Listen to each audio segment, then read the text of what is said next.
Bismillahirrahmanirrahim.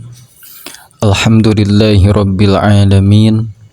Wassalatu wassalamu ala asyrafil anbiya'i wal mursalin Sayyidina Muhammadu wa ala alihi wa sahbihi ajma'in.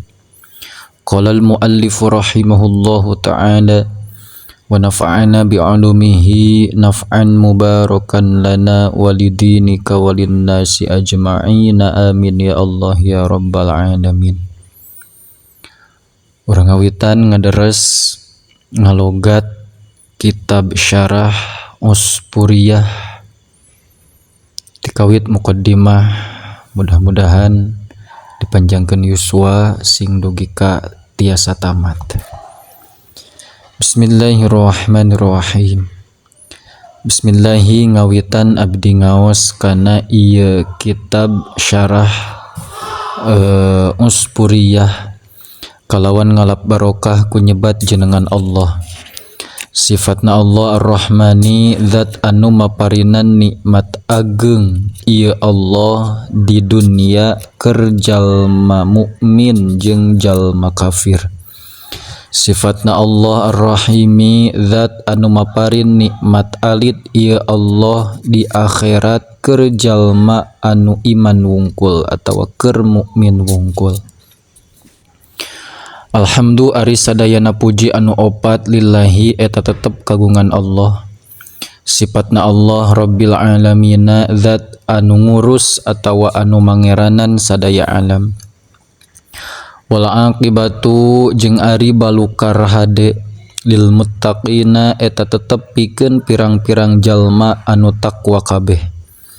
Wala udwana jeung teu aya permusuhan eta maujud illa 'alal zalimina kajaba ka pirang-pirang jalma anu zalim kabeh. Wassalatu jeung ari rahmat Allah ala khairi khalqihi eta muga tetep kapang sae-saena makhluk Allah. Muhammadin nyatana Kanjing Nabi Muhammad sallallahu alaihi wasallam wa alihi sareng kakulawargina Kanjing Nabi tawak rujuk nama kana Muhammad ajma'ina tegesna kasadayana.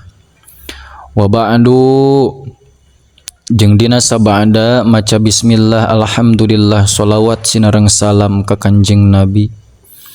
Fa innal abda dasanyana hiji abdi al-mudhniba anu berdosa itu abdu Muhammad bin Abi Bakrin tegesna Syekh Muhammad putra pamegetna Abi Bakar rahmatullahi ari rahmat Allah alaihi eta muga tetep ka itu abdun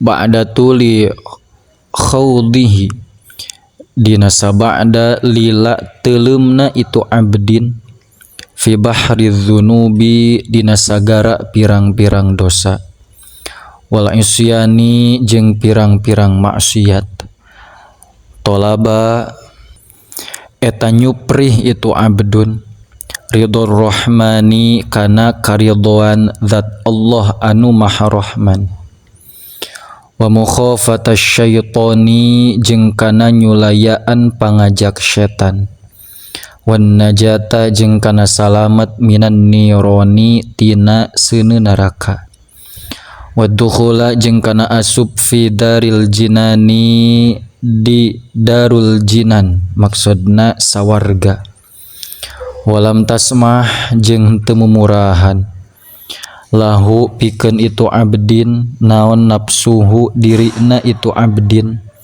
suluka sabilil amani kana mapai jalan keamanan ghaira annahu salianti sanyana itu abdun wajada eta mendakan itu abdun fi hadisi khairil insani dina hadis pang sae-saena jalmi maksudna Kanjing Nabi sahibil mu'jizati anu kagungan pirang-pirang mu'jizat wal burhani jeung dalil annahu sanyana itu khairil insan